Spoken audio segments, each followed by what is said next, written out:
ನೀರಿನ ಹಾಹಾಕಾರ ಯಾವ ಮಟ್ಟಕ್ಕೆ ಬಂದು ತಲುಪಿದೆ ಅಂದರೆ ಮುಖ್ಯಮಂತ್ರಿಗಳ ಅಧಿಕೃತ ಕಚೇರಿ ಗೃಹ ಕಚೇರಿ ಕೃಷ್ಣಾದಲ್ಲೂ ಕೂಡ ನೀರಿಗೆ ಸಮಸ್ಯೆಯನ್ನ ಇಂಥದೊಂದು ಪ್ರಶ್ನೆಗೆ ಕಾರಣವಾಗಿರುವುದು ಕೃಷ್ಣಾಗೂ ಕೂಡ ಟ್ಯಾಂಕರ್ ಮೂಲಕ ನೀರನ್ನ ಸಪ್ಲೈ ಮಾಡಲಾಗ್ತಿದೆ ಅನ್ನೋ ವಿಚಾರ.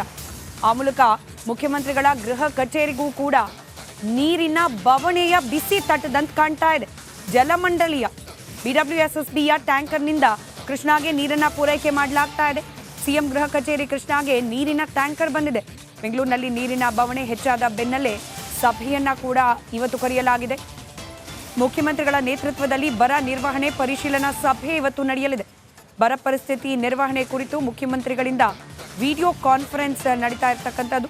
ಜಿಲ್ಲಾ ಉಸ್ತುವಾರಿ ಸಚಿವರು, ಕಾರ್ಯದರ್ಶಿಗಳು ಸಭೆಯಲ್ಲಿ ಭಾಗಿಯಾಗ್ತಿದ್ದಾರೆ. ಆದರೆ ಗೃಹ ಕಚೇರಿ ಕೃಷ್ಣಾಗೇನೆ ನೀರಿನ ಹಾಹಾಕಾರ ಇದೆ ಅನ್ನೋದನ್ನ ಈ ದೃಶ್ಯಗಳು ಹೇಳ್ತಾ ಇದೆ. BWSSBಯಿಂದ ಟ್ಯಾಂಕರ್ ಮೂಲಕ ನೀರನ್ನ ಸರಬರಾಜು ಮಾಡಲಾಗ್ತಾ ಇದೆಯಾ ಅನ್ನೋ ಅನುಮಾನಕ್ಕೆ ಈ ದೃಶ್ಯಗಳು ಸಾಕ್ಷಿಯಾಗ್ತಾ ಇದೆ.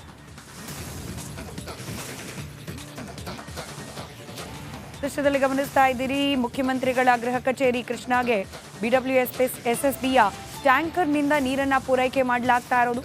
ಮುಖ್ಯಮಂತ್ರಿಗಳ ಗೃಹ ಕಚೇರಿಯಲ್ಲೂ ಕೂಡ ನೀರಿನ ಕೊರತೆಯ ಅನ್ನೋ ಅನುಮಾನಕ್ಕೆ ಈ ಘಟನೆ ಸಾಕ್ಷಿಯಾಗ್ತಾ ಇದೆ.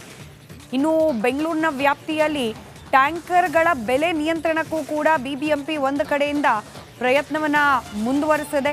ಮತ್ತೊಂದು ಕಡೆ ಅನೇಕ ಬಡಾವಣೆಗಳಿಗೆ ಬೆಂಗಳೂರಿನಲ್ಲಿ ದುಡ್ಡು ಕೊಡ್ತೀವಿ ಅಂದ್ರೂ ಟ್ಯಾಂಕರ್ನಲ್ಲಿ ನೀರು ಸಿಗ್ತಲ್ಲ ಅನ್ನೋ ರೀತಿಯ ಪರಿಸ್ಥಿತಿ. ಇದೆಲ್ಲದರ ನಡುವೆ ಇವತ್ತು ಮುಖ್ಯಮಂತ್ರಿಗಳ ನೇತೃತ್ವದಲ್ಲೇನೆ ಸಭೆ ಕರೆಯಲಾಗಿದೆ.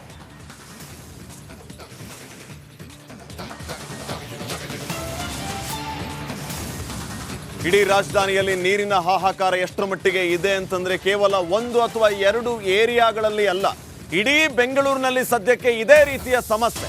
ನಿಮ್ಮ ರಿಪಬ್ಲಿಕ್ ಕನ್ನಡ ಇದೇ ವಿಚಾರವನ್ನ ಇಟ್ಕೊಂಡು ಗಲ್ಲಿಗಳಲ್ಲಿ ರಿಯಾಲಿಟಿ ಚೆಕ್ ಮಾಡ್ತಾ ಇದೆ.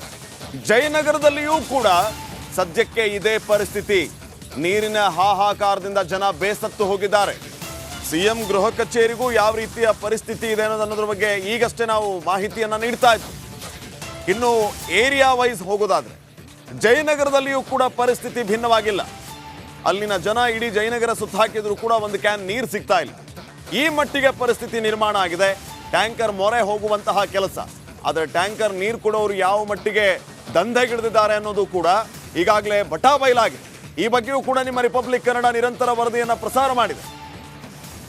ಈ ಬಗ್ಗೆ ಒಂದು ಪ್ರತ್ಯಕ್ಷ ವರದಿ ಇದೆ, ನೋಡ್ಕೊಂಬರೋಣ. ಶುದ್ಧ ಕುಡಿಯುವ ನೀರಿನ ಘಟಕ ಯಾವ ರೀತಿಯಾಗಿದೆ, ರಿಯಾಲಿಟಿ ಚೆಕ್ ಭಾಗವಾಗಿ ನಾನೀಗ ಜಯನಗರದ ಭಾಗದಲ್ಲಿ ಬಂದಿದ್ದೀನಿ. ಜಯನಗರದಲ್ಲೂ ಕೂಡ ನೀರಿನ ಸಮಸ್ಯೆ ಇದೆ ಅನ್ನೋದು ಕಾಣಿಸ್ತಾ ಇದೆ. ಯಾಕಂದರೆ ಇಲ್ಲಿರುವಂತಹ ಶುದ್ಧ ನೀರಿನ ಘಟಕ ಏನಿದೆ ಅದನ್ನು ಕ್ಲೋಸ್ ಮಾಡಲಾಗಿದೆ. ಬೆಂಗಳೂರಿನ ಬೇರೆ ಬೇರೆ ಕಡೆಗಳಲ್ಲಿ ಈಗಾಗಲೇ ಶುದ್ಧ ಕುಡಿಯುವ ನೀರಿನ ಘಟಕಗಳು ಕ್ಲೋಸ್ ಆಗಿರುವಂಥದ್ದು. ಈ ಒಂದು ಕ್ಷೇತ್ರ ಸಂಸದ ತೇಜಸ್ವಿ ಸೂರ್ಯ ಅವರಿಗೆ ಬರುತ್ತೆ. ಮತ್ತೊಂದು ಕಡೆ ಶಾಸಕರಾದಂತಹ ರಾಮಮೂರ್ತಿ ಅವರಿಗೆ ಸೇರುವಂತಹ ಒಂದು ವಾರ್ಡ್ ಆಗಿದೆ. ಸೊ ಇಲ್ಲೂ ಕೂಡ ಕಂಪ್ಲೀಟಾಗಿ ಬೀಗವನ್ನು ಹಾಕಿ ಇದನ್ನು ಕ್ಲೋಸ್ ಮಾಡಲಾಗಿದೆ.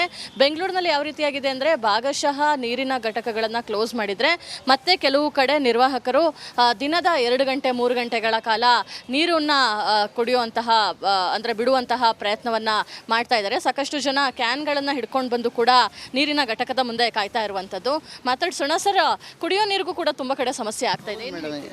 ಹೌದು ಮೇಡಮ್, ಬಿಸಿಲಿದೆಯಲ್ಲ ಅದಕ್ಕೆ ಫುಲ್ಲು ಇವಾಗ ಕಡಿಮೆ ಆಗ್ತಾ ಇದೆ. ಮುಂಚೆ ಇಲ್ಲಿ ಬರ್ತಾ ಇತ್ತು, ಮೊದಲು ಬರ್ತಾ ಇತ್ತು ಮೇಡಮ್, ಇವಾಗ ಮಾತ್ರ ಬರ್ತಾ ಇಲ್ಲ ಅಷ್ಟೇ. ಸುಮಾರು ಕಡೆ ಹೋಗಿ ಬಂದ್ರೆ ಸರ್? ಇವಾಗ ನಾವು 3 ಕಡೆ ಹೋಗಿ ಬಂದೀವಿ, ಬಟ್ ಇವಾಗ ಇಲ್ಲಿದೆ ಅಂತ ಬಂದೀವಿ, ಇಲ್ಲಿ ಇಲ್ಲ ಅಷ್ಟೇ.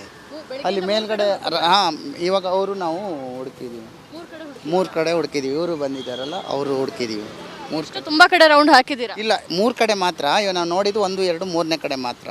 ಪ್ರತಿದಿನ ನೀರಿನ ಕುಡಿಯೋ ನೀರು ತುಂಬ ಅಗತ್ಯವಾಗಿರುವಂತಹ ಹಿನ್ನೆಲೆಯಲ್ಲಿ 50 ರೂಪಾಯಿ 100 ರೂಪಾಯಿನ ಪ್ರತಿದಿನಕ್ಕೆ ನಾವು ಹಾಕೋದಕ್ಕೂ ಆಗೋದಿಲ್ಲ ಅನ್ನೋ ಒಂದು ವಿಚಾರವನ್ನು ಹೇಳಿದ್ದಾರೆ. ಕ್ಯಾಮ್ರಾ ಪರ್ಸನ್ ಮಧು ಜೊತೆ ದೀಪ್ತಿ ತೋಳ್ಪಾಡಿ, ರಿಪಬ್ಲಿಕ್ ಕನ್ನಡ, ಬೆಂಗಳೂರು.